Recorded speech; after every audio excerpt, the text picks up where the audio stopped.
Integral sin inverse x minus cos inverse x by sin inverse x plus cos inverse x. Okay, so ఇక్కడ sin inverse x plus cos inverse x is equal to π/2. So ఈ formula తీసుకొని మనం దీన్ని calculate చేసుకోవచ్చు.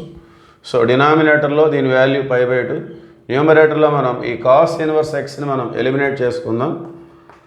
sin inverse x π/2 left side వస్తే minus π/2, cos inverse right side వెళ్తే minus cos inverse x.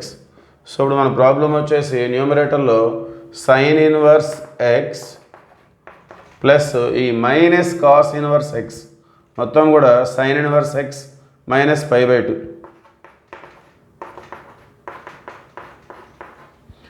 So denominator మొత్తం మళ్ళీ sin inverse x plus cos inverse x అంటే π/2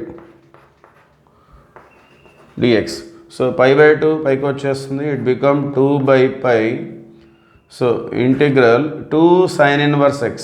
ఓకే, సో 2 అనేది బయట పెట్టుకుందాం, integral sin inverse x dx split చేసుకుందాం.